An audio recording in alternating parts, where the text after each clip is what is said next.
noches, país, ¿cómo están ustedes? Como todos los miércoles los invito a mi living a charlar y a pensar lo que nos pasa a los argentinos, tranquilos, en un horario en que usted está cenando, puede tomar una buena copa, puede charlar en su casa y puede escucharnos y participar de todo lo que nosotros pensamos junto con usted. Estamos participando de un momento histórico donde un presidente peronista sigue a un presidente no peronista sin haber coartado el periodo de gobierno. Algo que muchos de nosotros no vivimos jamás.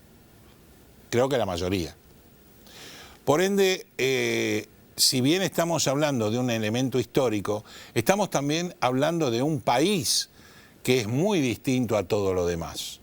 Un país que tiene muchos problemas económicos, hay mucha gente en la pobreza, muchos chicos con problemas, y sin embargo la sociedad acompañó este cambio de una manera excepcional.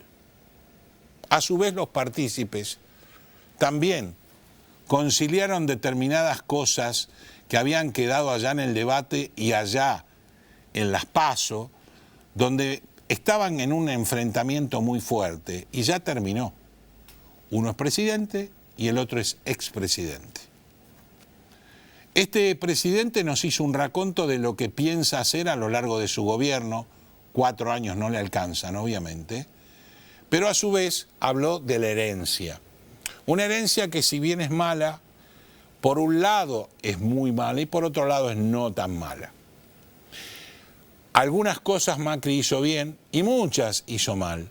Y esa es la razón para que Alberto Fernández haya asumido el día de ayer.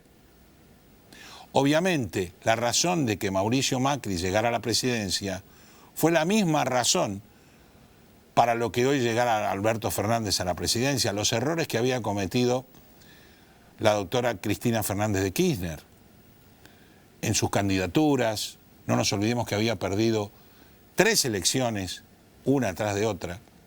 Entonces, el pueblo es como que define, no delibera ni gobierna, pero define, vota. Y al votar define quién lo va a representar. Viendo hoy la Cámara de Diputados, cómo está conformada, yo me ponía a pensar, de maldito nomás, ¿no? ¿Cuánta de esa gente nunca trabajó en la actividad privada? ¿Cuánta de esa gente no podría trabajar en la actividad privada? ¿Cuánta de esa gente vive de los impuestos que pagamos todos?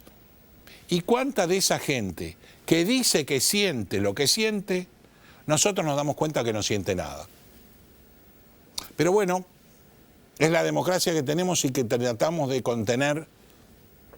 Hubo muchos nunca más del presidente, donde el nunca más es algo muy profundo que tiene esta sociedad, que hablaba de una CONADEP y de desaparecidos. Si la discusión es 30.000 u 8.000 o 1, no importa. Era el poder del Estado por el Estado mismo y los mataban. Sacaban chicos, raptaban chicos, tiraban gente al río, o sea, un desastre. Hoy estamos hablando de los 70 en función, no lo hablamos por 4 años, pero vamos a volver a hablar de los 70, en función de la gente que no lo vivió y que te lo cuenta líricamente. Estos chicos que hablan de los 70 no vivieron absolutamente nada. Había que estar en los 70, con el golpe del general Onganía, con el Cordobazo, con el ERP, con los montoneros, con la inseguridad que había en la calle, con los chicos que mataban, los policías que eran conscriptos que mataban, no se podía usar uniforme. Eso a mí no me lo contó nadie, yo lo viví. Y hoy estamos hablando de un gobierno que nos abre una esperanza de que va a mejorar las cosas y que no nos va a desangrar pagando una deuda que nosotros no contrajimos, ni esta, ni la anterior, ni la anterior, ni la anterior, sino que la contrajo un gobierno de una manera no mala vida, sino mal implementada, porque dijo que le iba a devolver cuando no la podía devolver. Entonces en eso no vamos a poder juzgar a Alberto Fernández. Vamos a tener un ministro de Economía que es especialista en macroeconomía, en manejo de deuda ciudadana, soberana. Por ende, entiendo que en la macro y en ese esquema de deudas va a poder generar algo que nosotros todos estamos esperando. Y por otro lado, el presidente, junto con sus demás ministros, va a tratar de enderezar este barco que siempre parece que va a la deriva, que nunca tiene un rumbo fijo, que nunca tiene una forma o un programa para llegar a un objetivo que jamás nos dicen, salvo Mechada, con todas esos atributos y esos deseos que todos los tenemos, pero que nosotros, que somos de a pie, no los podemos cumplir. Ustedes, que son los que gobiernan el país, tanto el Poder Ejecutivo como el Legislativo como el Judicial, son los que tienen que llevarnos el barco a ese rumbo para poder estar todos los argentinos mucho mejor. Los de arriba, los del medio y los de abajo. Para eso vamos a necesitar muchos cambios. Para eso vamos a necesitar sacrificio y para eso vamos a necesitar tiempo. Esperemos que este gobierno, que abre una luz en el camino, lo logre, porque si le va bien al gobierno, no le quepa duda que nos va a ir bien, por lo menos al 100% de los argentinos. Y ahí sí, todo es redistributivo, al que le va bien y al que le va mal, que nos vaya bien a todos, en su mayor o menor medida. ¿Con quién vamos a estar hablando en este programa? Por un lado vamos a estar hablando con el doctor Daniel Ricart, titular del Colegio Northbridge, y la verdad que una personalidad con respecto a la educación, sobre todo a la educación cognitiva. Y por otro lado, vamos a estar hablando con Claudio Zuccovici. Usted lo conoce, el inversor, casi socio de Santiago Bulat, mi gran amigo también. Y vamos a estar hablando de cómo está el país hoy, cómo estaba en el 2015, qué perspectivas tenemos y si la luz que vemos en el fondo del túnel es simplemente un faro y no el tren. Así que, señor director, es que auspicia este programa y venimos de lleno con los invitados. Muchas gracias.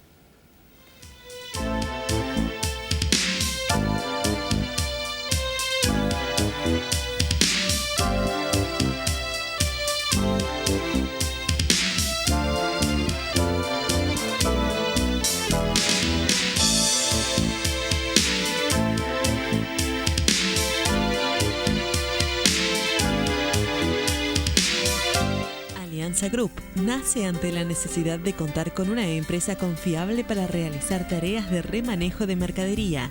Ofrecemos almacenaje, etiquetado, acondicionamiento, estampillado fiscal, armado de pedidos, estibaje, inventario, control de stock, promociones, paletizado y servicio de limpieza. Contáctenos al 011-2153-0857 o a info@alianzagroup.com.ar.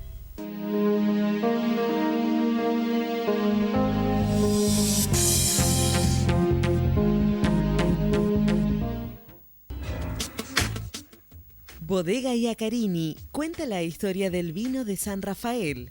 Cada una de sus líneas transmite los valores de la tradición, el culto al trabajo y su recompensa, el homenaje a sus hacedores.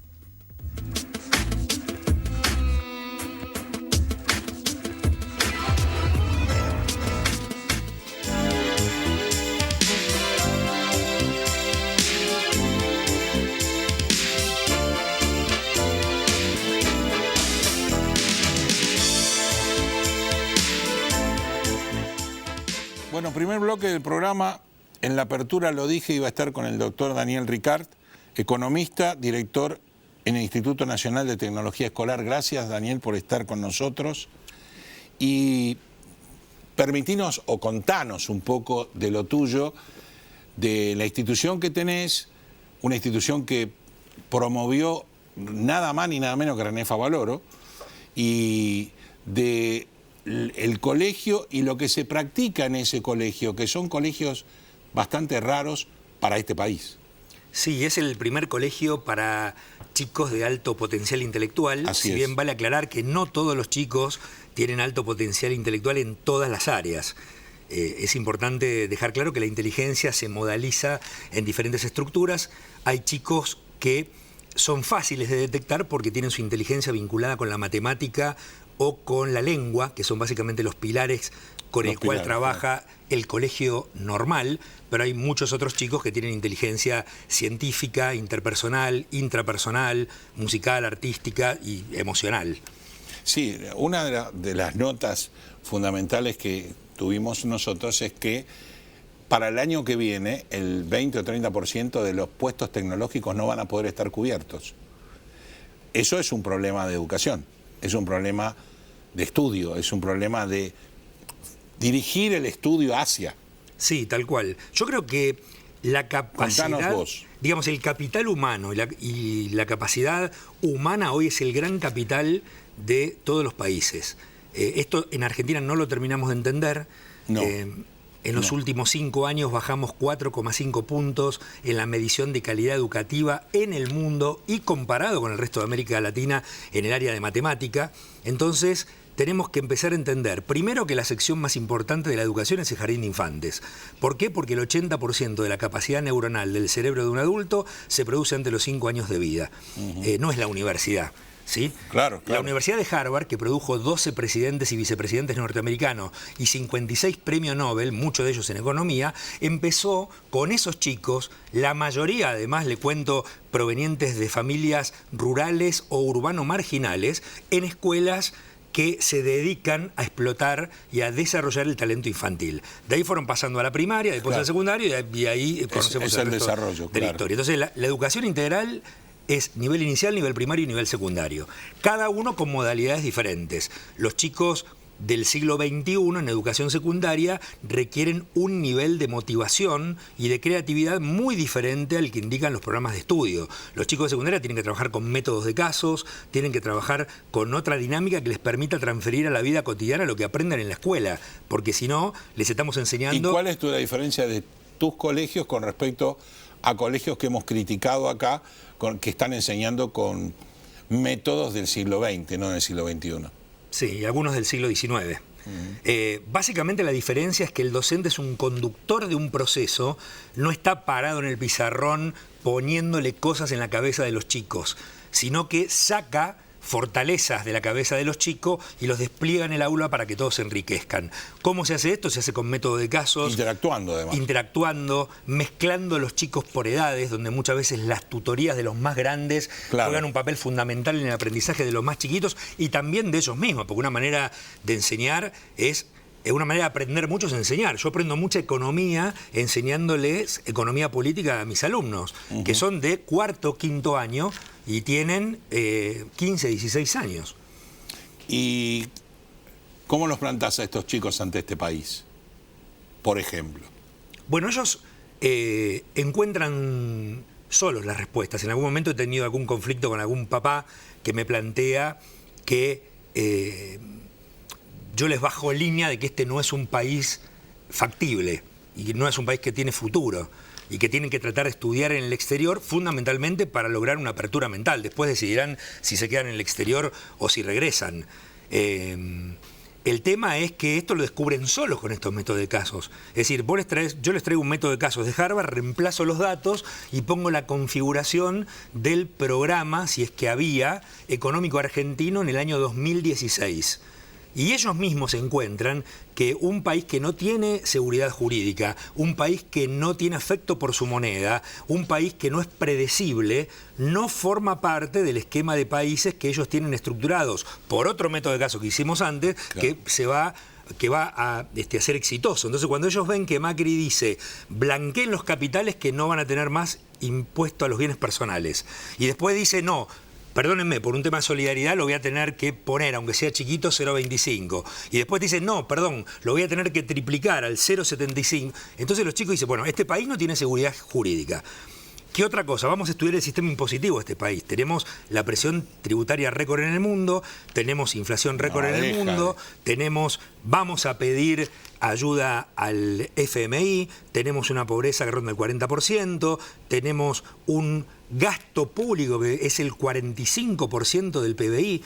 Pero lo mismo chicos se dan cuenta, si en 1980 y 1990 el PBI tenía como componente del gasto primario del Estado el 30% y tuvimos inflación, hiperinflación, destruimos un signo monetario, le sacamos un cero a la moneda, ¿cómo ahora con este programa, con LELIX pagando tasas del 80%, con inseguridad jurídica, con no previsibilidad, con un gasto público del 46% del Producto Bruto, esto es imposible. Esto termina mal y no sé si concluimos el mandato de este primer presidente no peronista del siglo XX. Ellos lo predijeron en el momento del blanqueo y en el momento de la primera reforma impositiva. Qué interesante. Y es sin saber de qué país se trata ni de qué década se trata. Claro, ¿sí? claro. Es decir, que es muy fácil ver... Es simplemente con datos. Totalmente. Datos impersonales. Sí.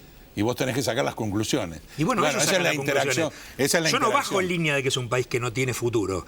Ellos llegan a esa conclusión. Claro. Después saben de qué país hablamos y de qué estadio de la economía hablamos y lógicamente empiezan a comparar primero con países de la región que nos han pasado por arriba tremendamente. En el área educativa, sí. Países como Paraguay o como Perú nos han superado ampliamente. Cuando yo me mudé al exterior, mis chicas argentinas no tuvieron la posibilidad de entrar el primer día de clases, como sí hacen los peruanos o los paraguayos, porque le tuvieron que tomar un taller de admisión y porque además tenían un problema de vacunación que en esos otros países tampoco existe. Es decir, que estamos bastante peor de lo que nosotros mismos pensamos. No es todo economía ni todo educación. Hay en muchas otras áreas que tampoco las cosas funcionan. No, desde ya, pero en realidad yo creo que la educación es un pilar, es el pilar del crecimiento. Como hablamos del hambre con lágrimas en los ojos, pero el chico que sufre hambre no se desarrolla y el que no se desarrolla ya no puede tener una vida futura posible buena. Lo mismo pasa en lo económico. En lo económico el chico decimos o definís se van o no se van. ¿Por qué se quieren ir? Porque están buscando algo predecible, algo con seguridad, algo con alternativa, algo con plan que se cumpla. Todo lo que dijiste vos en este país no existe. Sí.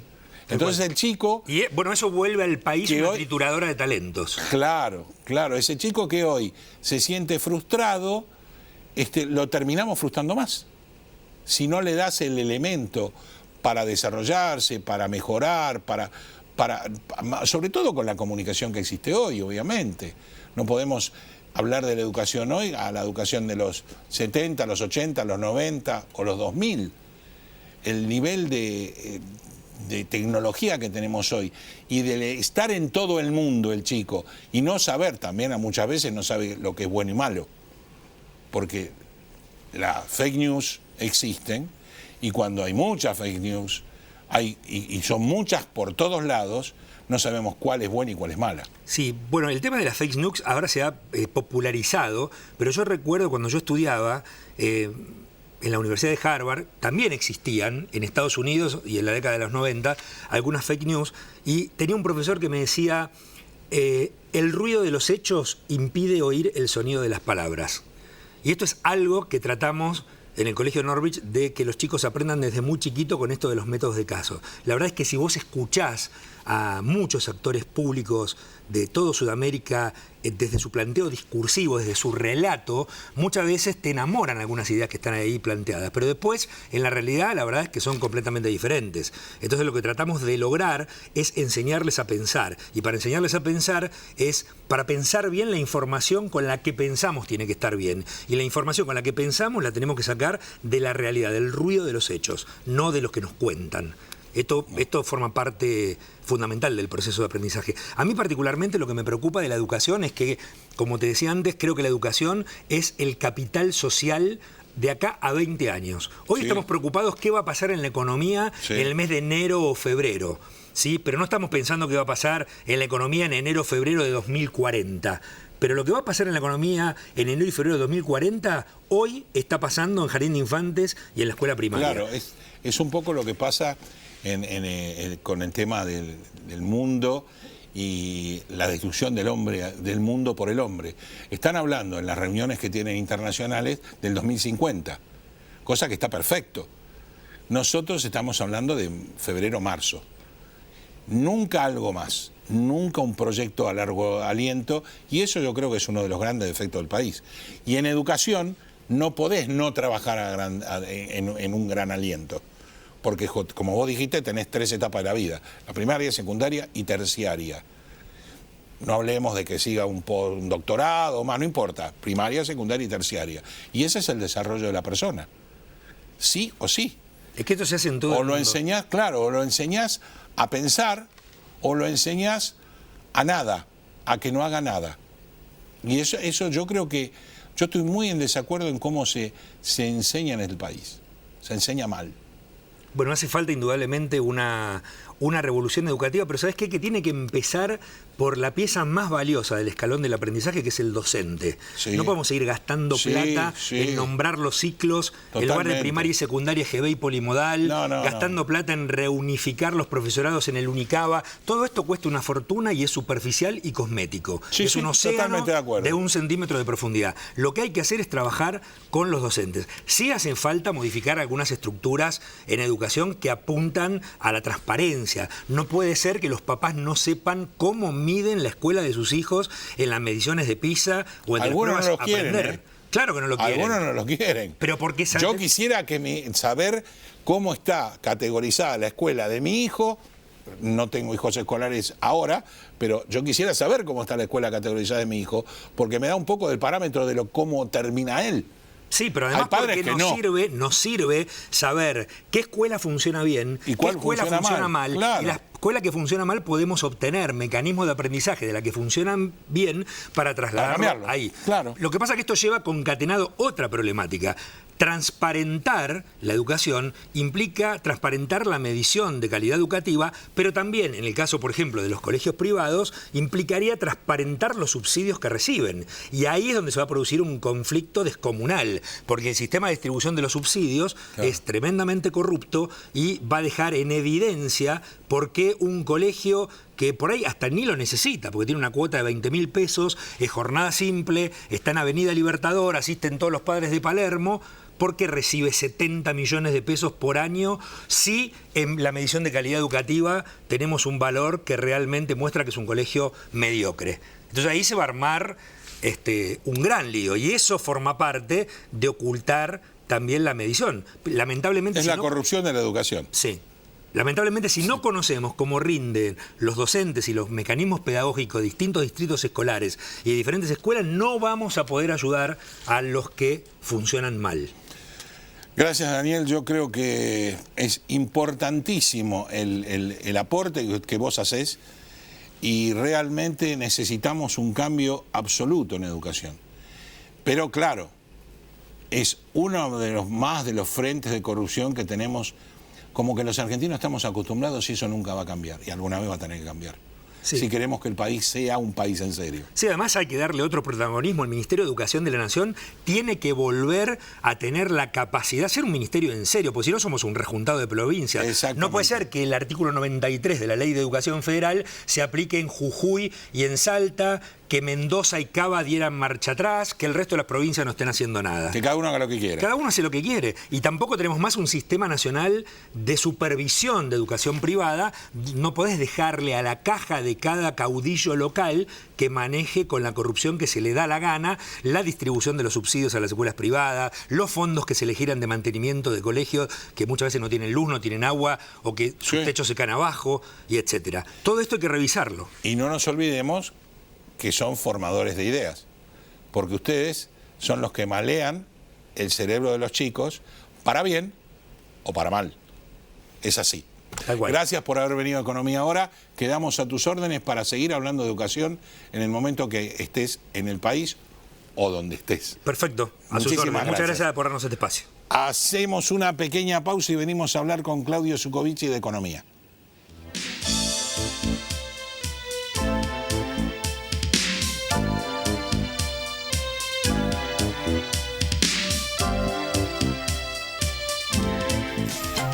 Oeste Pack, desde hace 20 años en zona oeste. Amplio horario de atención, desde las 8 hasta las 17:30 horas. Entregas a domicilio y envíos al interior. Contactanos por teléfono, Facebook, WhatsApp o Twitter. Respondemos su consulta al instante. Gestión Tributaria Integral Sociedad Anónima. La optimización de los recursos tributarios son nuestro objetivo. Una vida de experiencia, brindando servicios y dando soluciones a empresas y organismos tributarios provinciales y municipales. Para más información, info@gtisa.com.ar. Bodega Iacarini cuenta la historia del vino de San Rafael. Cada una de sus líneas transmite los valores de la tradición, el culto al trabajo y su recompensa, el homenaje a sus hacedores.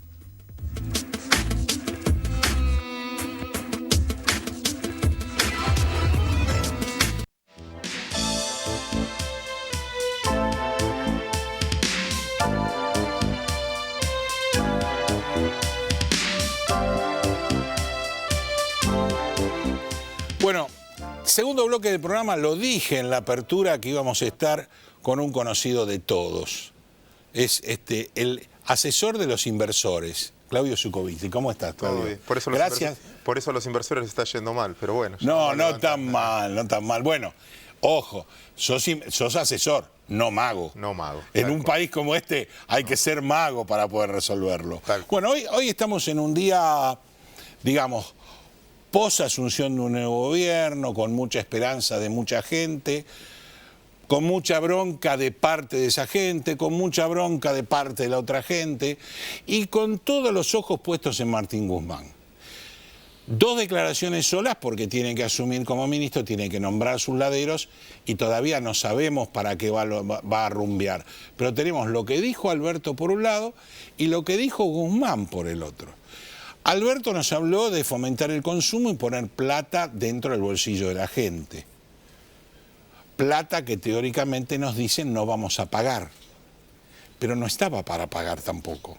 Entonces, ¿qué plata van a poner dentro del bolsillo de la gente? Primer pregunta. De eso te venía a hablar, necesitábamos que vos pongas la tuya para... No, claro. Claro. Es... Bueno, lo dijo. Los que más tienen que ser solidarios con los que menos tienen. No habló de los que más ganan. Tal cual. No, si no tendrían que pagar ellos. Claro, que son los que más exactamente. O la ganan más fácil, digamos. Lo cierto es que la verdad yo no tengo mucha idea de lo que va a pasar, pero en el fondo hay cosas que uno ya puede prever que son lógicas. Lo primero es que Argentina va a reperfilar su deuda, ya está anunciado. Sí, obvio. Con lo cual no va a tener que pagar ni intereses ni capital por 2 años. A largo plazo eso es un mal negocio, pero de corto plazo es como que vos dejes de pagar los impuestos por 2 años o dejes de pagar todas las deudas por 2 años y te va a sobrar un poco más de plata. Sobre todo porque uno de los números fiscales es, Argentina tiene 4,5% de déficit fiscal, de los cuales casi 3,5, más de 3,5 son intereses. Son intereses, sí, Saco claro. esa parte. Más la reconversión de los últimos tiempos, Argentina va a tener un déficit fiscal muy chiquito, que no hay gente voluntaria para financiarlo. Por lo tanto, eso surgirá de más impuestos al Totalmente campo, de acuerdo. más bienes personales o más emisión, llegado el caso. Pero también tenés un superávit comercial. Bueno, ahí tenés más impuestos. Actividad complica. Más emisión, inflación complica. Sí. Todo está por verse. La verdad que sí. Digamos, si seguimos el esquema que vos decís, digamos, sigamos ese esquema. En principio vos tenés... Le pongo más retenciones, subo el impuesto a los bienes personales, que eso no me va a complicar demasiado. Sí, el tema del campo, que se me puede parar de pata otra vez. Y pongamos que le doy a la máquina. Y emitís. Que no va a ser un gran número en principio, después sí, porque seguramente, por lo que vos decís de la inercia económica, es probable que después aumente un poquito el déficit fiscal. Parte de la reducción ahora es porque se quedó mucho la economía, también tenés un superávit comercial muy importante, con lo cual te entran dólares, y como la gente no va a poder comprar dólares y te entran dólares, seguramente compondrás reservas. Manteniendo el cepo. El cepo lo van a mantener, ya lo anunciaron. Por lo tanto, vos lo que vas a tener es más pesos en la calle, sin aplicación para esos pesos, sin el Estado tomando dinero. Vos pensás que en los últimos 2 años el Estado se llevó el 80% del circulante, vía primero LEVAC, después LECAPS, después LELIC. Sí. Entonces, el Estado era el gran tomador, se corre porque no va a necesitar ese dinero y esa plata, sin duda, la financiera que no puedo comprar dólares, es probable que vaya a préstamos o a que baje la tasa de interés real. Eso va a impulsar el consumo. Lo que no sabemos, y creo que los antecedentes lamentablemente no juegan a favor, es que mientras que vos tengas capacidad ociosa, la gente va quizás a arreglar la cocina, a arreglar el baño, cambiar el auto, se dispare un poco el consumo, haya una pequeña sensación de bienestar, sobre todo porque venís de muchos meses malos. Claro, exacto. Pero después está la respuesta del que produce. Si el que produce decide desestoquearse y listo, tenés un problema de precios importantes. Yo fabrico 300 pulóveres, quieren 400, bueno, si ajusto aumentando la producción, bingo, es una buena noticia. Voy a tomar gente, etcétera. Si me saco stock de encima y digo, muchachos, yo tengo 300, ustedes quieren 400, ajusta vía precios, tenés un problema inflacionario que se va a acelerar más. Así es. Eso va a depender de la credibilidad y la confianza que genere en la oferta de productos. No se trata solo de ponerle plata en el bolsillo a la gente y de incentivar la demanda. Si vos no incentivás la oferta de productos, ese aumento de la demanda es ficticio, es porque me saco los pesos de encima, no es porque estoy ganando más dinero. Por eso está por verse, vos podés tener unos primeros meses, pero el mercado va a estar viendo de antemano. Y por último... No, lo que dijiste es importantísimo. Credibilidad en el plan. En el plan... Porque tiene que haber un plan. Pero ¿sabés qué? Creo que no solo... A vos te pueden anunciar un plan. Y puede ser un plan que cierre. Fiscalmente tienen que darte un plan. Vamos a reprogramar la deuda. Bárbaro. Bien. Vos me tenés que decir, mira, yo hasta ahora gano 20.000 pesos y estoy gastando 25. De los cuales 3.000 son de deuda y 2.000 son de gastos míos. De gastos. Bueno, los 3.000 los descarto, pero yo le tengo que mostrar al acreedor que esos 2.000, o bajando gastos o subiendo ingresos, voy a tener superávit fiscal. Pero no me alcanza con que me lo digan ahora, porque la credibilidad vas a tener que ganarla después del accionar de la Argentina en los últimos tiempos. Quizás en el 2015, la ventaja que tuvo el gobierno saliente es que el mercado pagó para ver. Creí en el mensaje, pagó para ver.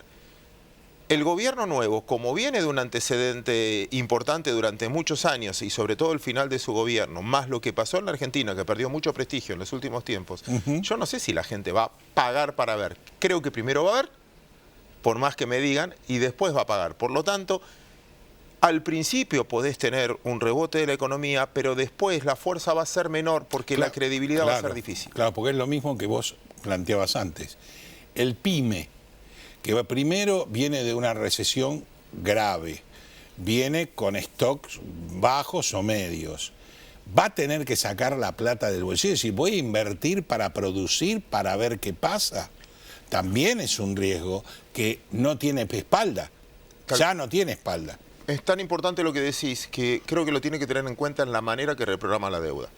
Porque si vos lo haces de mala forma, se va a cortar el crédito. Y sin crédito tenés que poner de la tuya. Si lo haces de buena manera, quizás Argentina recupere un poco el crédito.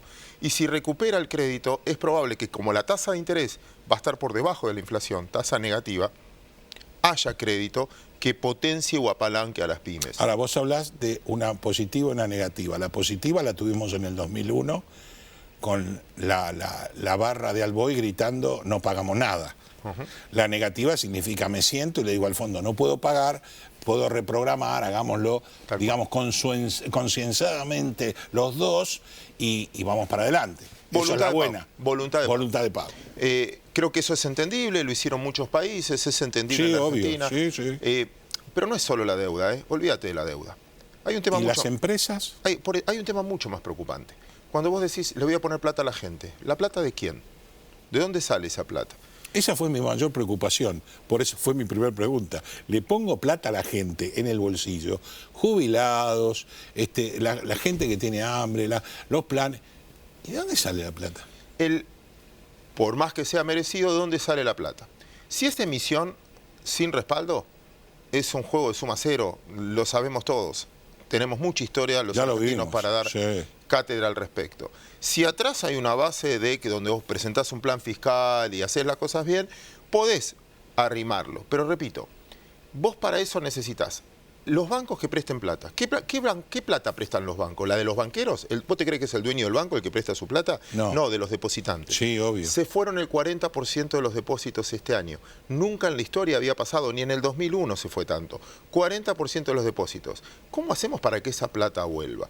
Hay gente que gastó todos sus pesos y compró dólares. Se fueron comprando dólares en octubre 4.500 millones de dólares en 2,5 millones de personas, a razón de $2.000 por persona. Esos dólares están escondidos, guardados. Sí. ¿Cómo haces para que vuelva? No necesito al inversor externo ni al gran inversor. ¿Cómo hace el argentino? Necesita la confianza de esa gente que la tiene la plata. Para capitalizar de nuevo al sistema financiero, para que el sistema financiero pueda prestar. Hasta ahora lo descapitalizaste a tal manera que hoy todo el sistema financiero, más mercado de capitales, no representa ni siquiera el 10% del PBI. Entonces, desde ese punto de vista es muy complicado. ¿Sabes qué? Déjame jugar. Este ejemplo lo usaba hace mucho tiempo. Perdón que lo repitas alguna vez, ya me escuchó. Pero me parece muy claro de la Argentina. Argentina siempre fue un barco que navegó así. Vos decís, esto es injusto, un barco debería navegar así. Pero como somos raros, Argentina navegó así. La mitad está bajo el agua y la otra mitad está arriba del agua. Cada vez que hay un cambio de gobierno, en vez de enderezar el barco, lo que hace es lo siguiente, lo da vuelta. Dalo vuelta. El que está arriba del agua estuvo 20 años abajo del agua, por lo tanto está en el veraz, por lo tanto no consigue crédito.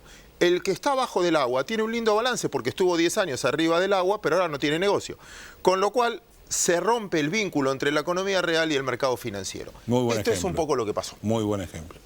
Y ahora, fuera del plan, tenemos las vertientes de, por un lado, Argentina viene en un camino y en un derrotero que se ha repetido a lo largo de los tiempos, siempre la misma política con algunos matices.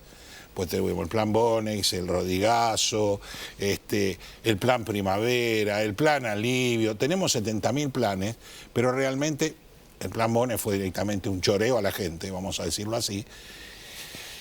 La gente es lógico que esté temerosa. ¿Y por qué no pide un cambio? ¿Por qué no hay una rebelión fiscal? Cuando te están diciendo por un lado que un tipo que debe no pasa nada porque debe, y el que no pagó una cuota de monotributo le mandan 72 cartas y le embargan la cuenta. Sí. Medio injusto, ¿no? Sí. Quizás cuando vos hablas de república hablas de tres poderes, judicial, legislativo y ejecutivo. Y cuando hablas de un país que está en crisis, no es solo el poder ejecutivo. No, son los tres poderes que avalan lo que vos estás diciendo. Pero ahí hay un punto. Perdón que te diga esto, te va a caer mal. Estoy tomando fuerza para decírtelo, pero te lo voy a decir. Dale, anímate, Claudio. Nosotros dos pertenecemos al 25% más viejo de la población argentina. Sí. Nosotros dos podemos hablar de la crisis del 89, algo del Rodrigazo, 2001, etc. Tus hijos que están en la facultad no vivieron ni siquiera el tequila. Es verdad. Los chicos que están en la facultad este año, yo tengo alumnos que nacieron en el 2001. Claro, esos vivieron en el 2001. Esos representan el 60% de la población argentina. Entonces, nosotros estamos reaccionando como reaccionaban nuestros padres. Yo ya la vi, no confíe, siempre lo mismo, compra dólar, esto es un desastre, no, papá, esto va a cambiar. Y los chicos de hoy también, cuando vos le decís, no, esto ya la vi, emite, no, vos no sabés nada, el mundo cambió. Claro, en eso estoy totalmente de acuerdo, pero absolutamente de acuerdo. Lo que pasa es que cuando vos ves el cúmulo del poder legislativo, por ejemplo, hay muchas caras que ya vivieron todo esto. En los ejecutivos hay muchas caras que ya vivieron todo esto. Entonces ellos son los que nos envían a eso, no nosotros.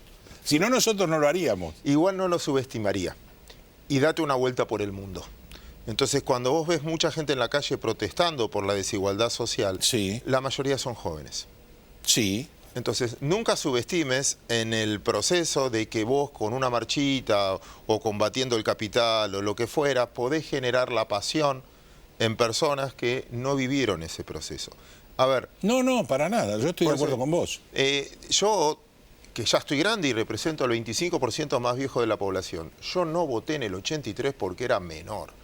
Con lo cual, hay muchas cosas que las toco de oído porque me dijeron o lo que fuera. Mi sentimiento a determinadas cosas es mucho menor. Yo no siento la pasión que sienten muchos por los 70.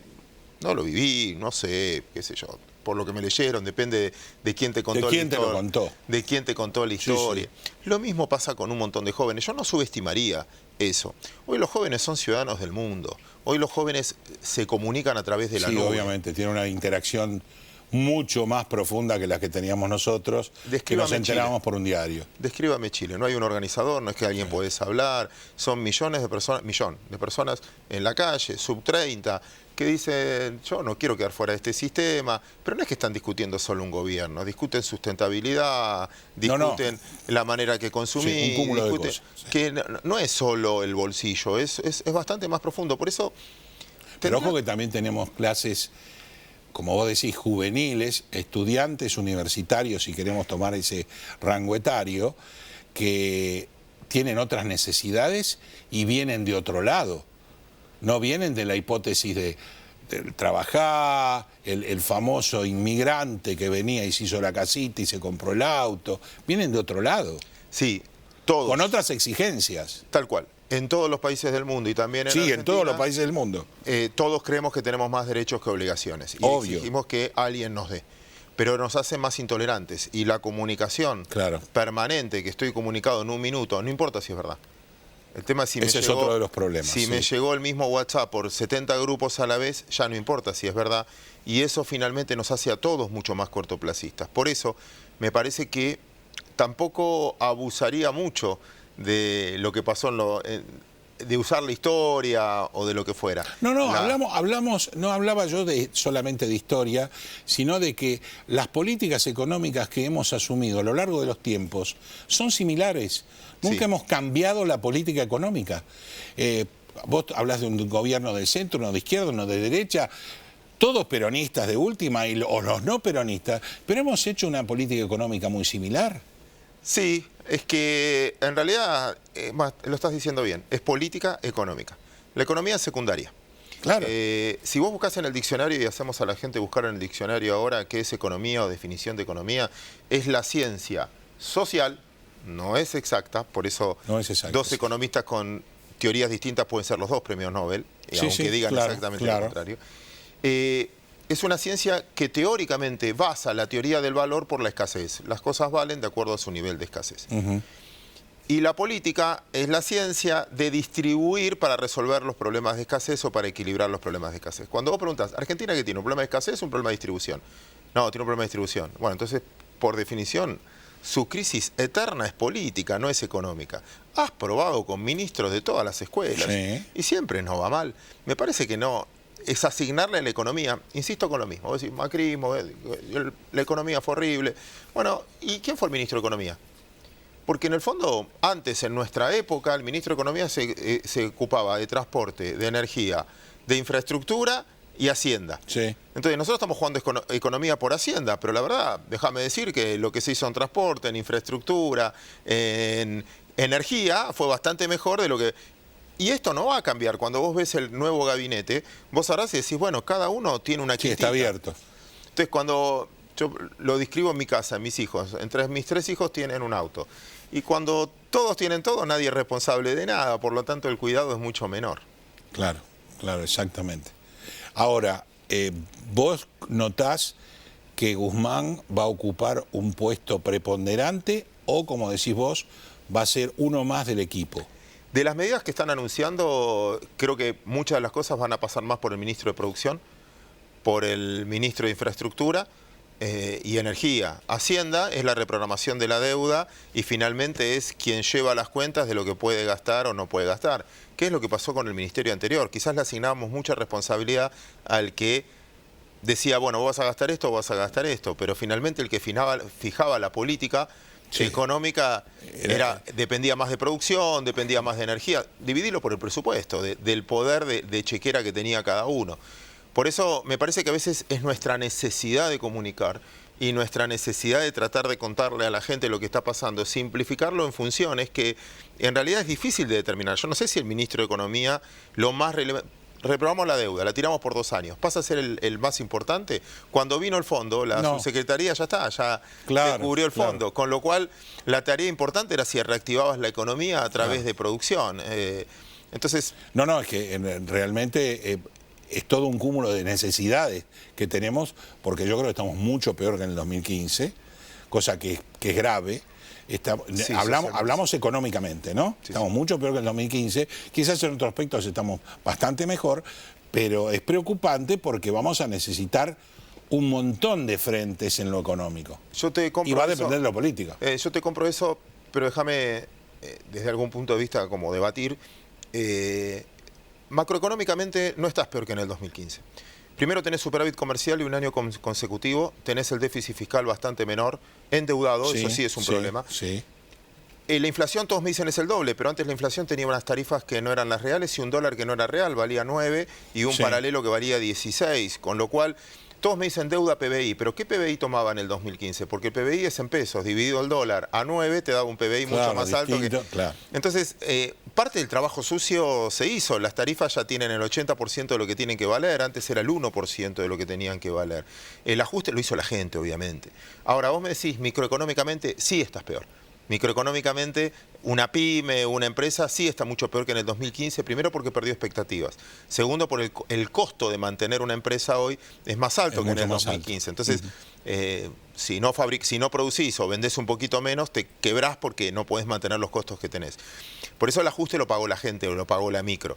Ahora, macroeconómicamente, es mucho más genuino, hasta de indicadores de lo que fuera el 2019, que el 2015. La herencia del 2019 va a ser macroeconómicamente para mí un poco más transparente y llevadera que la herencia del 2015, que vos no sabías cuánto era la inflación, no sabías cuánto era la pobreza, no sabías cuánto... Tenías incertidumbre de pasado, no incertidumbre de futuro. Gracias, Claudio, por haber dado esta clase magnífica y vemos una luz en el camino. Sí, o sea, siempre tenemos que abrir la luz de esperanza. Vivimos acá, amigos, porque, nosotros tenemos que encontrar la vuelta. Porque no nos queremos ir. Y no nos queda otra que laburar. Lamentablemente nosotros tenemos que laburar, así que... Muchas gracias, Claudio, por haber venido. Al contrario, un placer. Hacemos apenas una pausa y nos despedimos con algunos conceptos.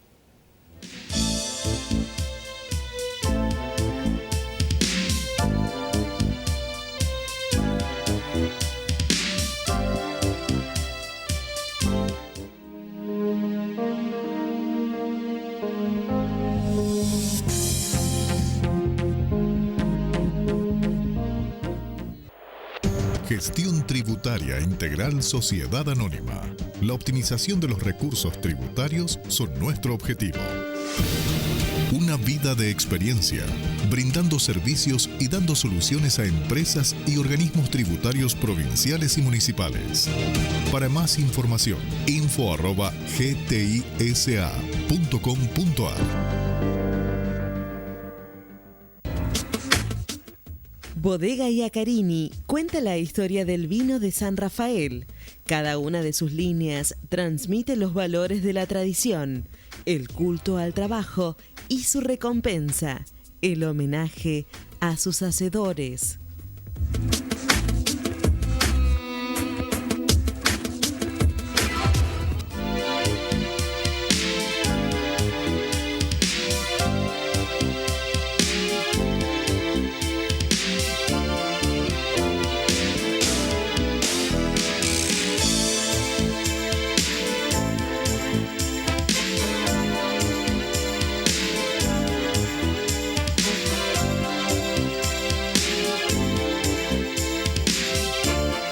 Bueno, interesante la charla con Claudio porque realmente nos dio por lo menos una luz diciendo que en cuanto a lo que el presidente manifestó en lo macro estamos mucho mejor. Estamos mucho mejor que en 2015. En lo micro no, obviamente, la industria está peor y por supuesto que la pobreza, eso que habló tanto el presidente con respecto a Argentina y ese 40% pasado de pobreza y chicos que no comen, es muy grave. También me preocupa el tema de cómo vamos a encarar una reforma tributaria, que están tirando, por un lado, la reforma previsional, que ya lo dijo Martín Guzmán, nos vamos a ocupar, y el ocupar significa cambiar la fórmula, el ocupar significa vamos a disminuir este aumento a los jubilados porque ahora toma la inflación. ¿Qué pasa si baja la inflación? Antes teníamos una fórmula, tuvimos un montón de problemas y ahora tenemos otra. El jubilado igual, ¿lo van a recomponer? Porque en realidad fue el que pagó el pato de la boda de todos los ajustes que hubo en este país. ¿Van a pagar los que más tienen? No habló de los que más ganan. Por ejemplo, la banca, por ejemplo, los seguros, por ejemplo, determinadas actividades que ganaron mucho dinero en este gobierno, en el anterior, en el anterior y en el anterior y en el anterior. Hoy habla de los que más tienen. Esos son los que en su momento blanquearon los dineros pensando que, de acuerdo a lo que había planteado el expresidente Macri, bienes personales iba a desaparecer, bonificando los últimos 2 años de este impuesto, y después de los últimos 2 años tenemos esto. No solo no sacamos el impuesto, sino que además le incrementamos la tasa. Esos son los que más tienen. Esos son los que tienen que ser solidarios. ¿Solidarios con quién? ¿Vamos a ser solidarios con los chicos porque no comen? ¿O vamos a ser solidarios con los que no tienen trabajo? ¿O vamos a ser solidarios con las madres que tienen hijos? ¿O vamos a ser solidarios? ¿Con quién más vamos a tener que ser solidarios? Y no digo que no haga falta, ¿eh? Sí hace falta. Pero hay que ser solidarios con una búsqueda de una solución final. No vivir quejándonos a lo largo de tantos años. Claudio tiene razón. Yo tengo más años que él y recuerdo el Rodrigazo como mi primer golpe. Me voy 50 años atrás. Tengo recuerdos hermosos de 50 años atrás.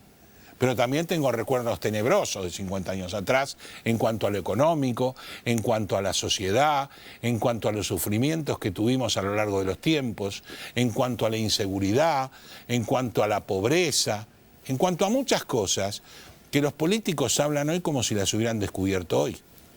Y no se descubre hoy. Esto viene de mucho tiempo atrás. Pero bueno, abrimos un nuevo gobierno, abrimos una nueva esperanza, juzguemos cómo sigue, démosle la oportunidad de desarrollarse, demos la oportunidad de que los ministros, como asumieron hoy, armen sus equipos, planteen sus planes y veamos la ejecución de esos planes. En base a eso podremos discutir o no, podemos decir que está mal o no, alabar o no, vamos a tener que verlo. Y esto nos va a llevar una vez más a una espera.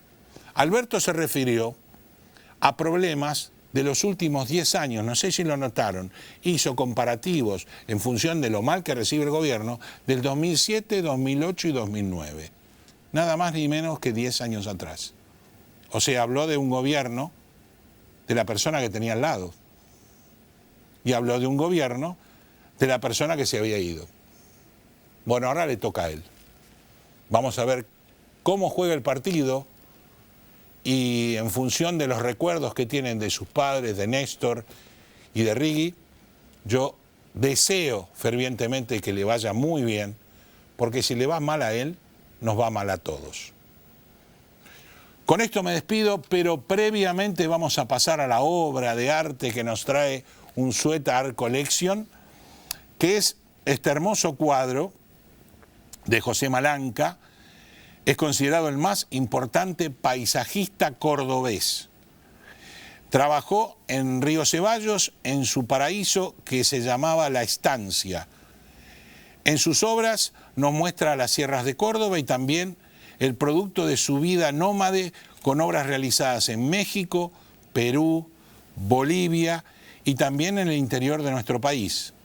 La obra que ustedes están viendo en este momento se llama Sierras Cordobesas y por supuesto es un óleo sobre tela con las sierras atrás, esas hermosas sierras cordobesas que nos traen tantos recuerdos ya que nos acercamos a este verano.